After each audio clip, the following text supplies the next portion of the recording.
bij Lubach. Mijn naam is Arjen. Ik wil even beginnen met iets wat ons landje al wekenlang in zijn greep houdt. Namelijk een zeehond. Kijk, zeehond trekt door het land, nu ook gespot in Aalsmeer. Wat is dat beest allemaal aan het doen? Eerst zat hij in Utrecht, daarna ging hij naar Amsterdam... en nu is hij dus in Aalsmeer. Hij zwemt op volgorde van Leuk naar Aalsmeer. Die zeehond heeft inmiddels ook een naam gekregen, of eigenlijk meerdere namen. In Utrecht werd hij Uutje genoemd. Amsterdammers noemden hem Aatje.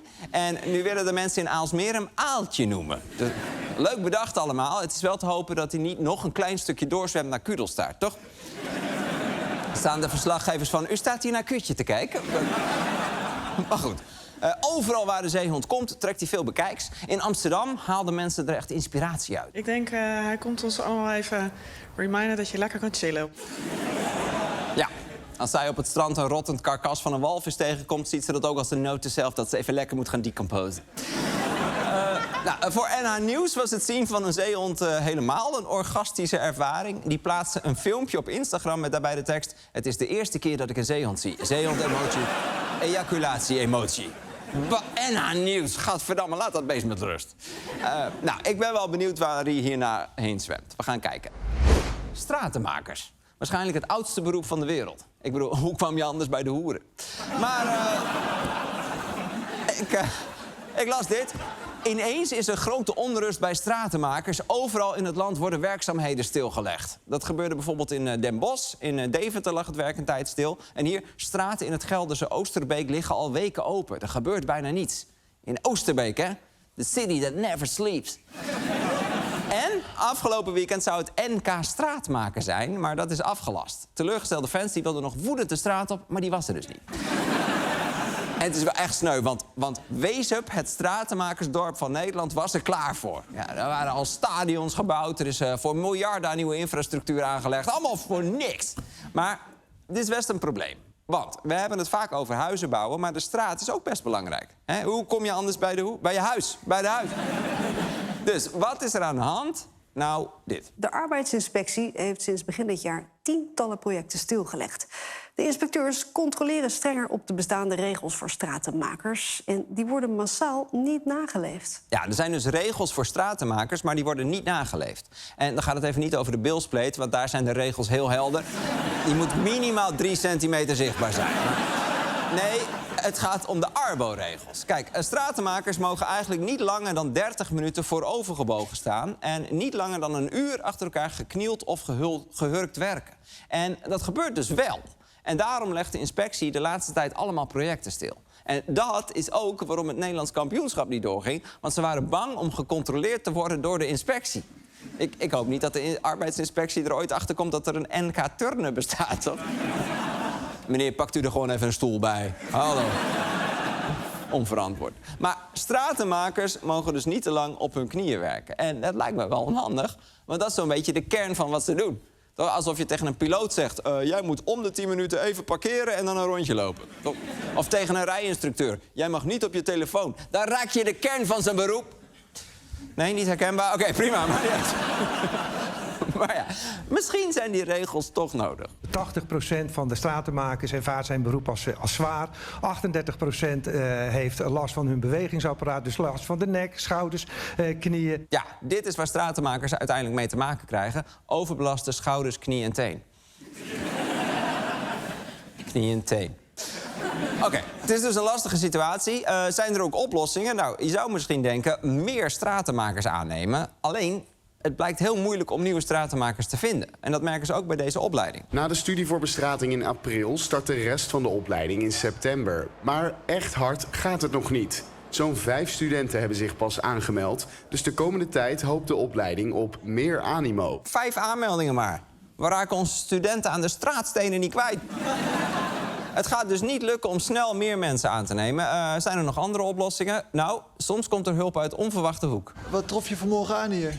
Nou, we hadden in één keer veel meer straatwerk in dan we zelf gelegd hadden. En nu had een van de jongens toevallig een filmpje gezien op Facebook...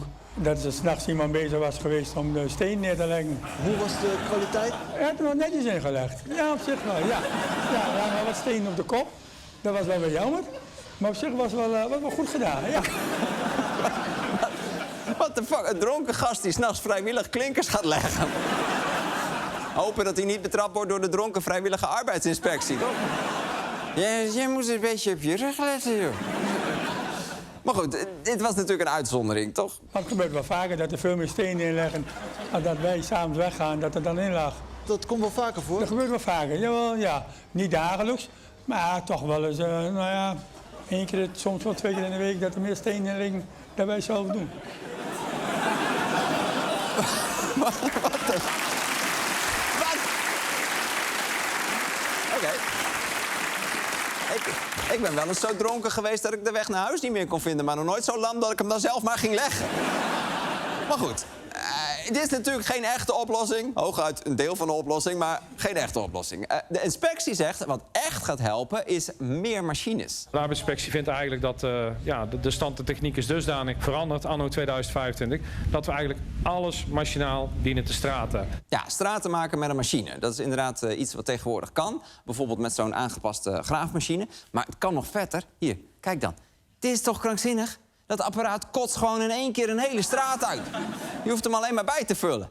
Dat lijkt me ook gaaf als dat ding ook echt 120 km per uur kan, toch? Heb je nooit meer file. Jongens, volg mij, we pakken het weiland. Shit, ik ben over Aalsmeer heen gereden. Nou ja, dat is wel mooier nu. Er zijn zelfs al een soort stratenmaak-robots. Hier moet je kijken. Enorm apparaat die het werk doet. En iemand die hem bestuurt, kijk... op zijn hurken! Het hele punt. Oké, laat maar. Nou, er zijn dus allemaal nieuwe technieken. Zit daar dan de oplossing? Nou, toch niet helemaal. Want die robots zijn bijvoorbeeld super duur en niet zo snel. De robot kan dan misschien wel autonoom stenen leggen. Hij kan nog niet op tegen de snelheid van een paar stratenmakers. Zo keken de stoere gasten in mijn klas altijd... als we na de zomer een nieuwe jongen in de klas hadden, toch? Wie mag dat nou weer wezen, Daan? Maar ik moet hem niet. Dus die robots zijn niet alles. Bovendien, sommige dingen zullen altijd met de hand moeten. De arbeidsinspectie die kijkt op papier. En dat is in de praktijk niet altijd haalbaar. Dit zijn waterafvoerende lagen. Daar staat een put, en moet het water naartoe. Dus dat blijft ten alle tijde handwerk. Evenals een drempel in een straat. Daar blijft altijd handwerk. Oké, dus we wisten al dat robots geen foto's van stoplichten kunnen herkennen... en nu blijken ze ook geen drempels te kunnen leggen. Wat hebben robots tegen het verkeer? Goed, machines gaan dus niet alles oplossen. Dus we hebben toch echt meer stratenmakers nodig. Nou, bij die opleiding loopt het vooralsnog geen storm... maar misschien weten jullie dat nog. Dit jaar heb ik 20 mensen verleid om Duits te gaan studeren... door ze gratis bier te geven. Dus, ja... gelukt, dat is gelukt. Dus nu heb ik iets nieuws bedacht. Iedereen die zich aanmeldt voor deze opleiding tot stratenmaker... krijgt van mij, Arjen Lubach, gratis een boek van Goethe.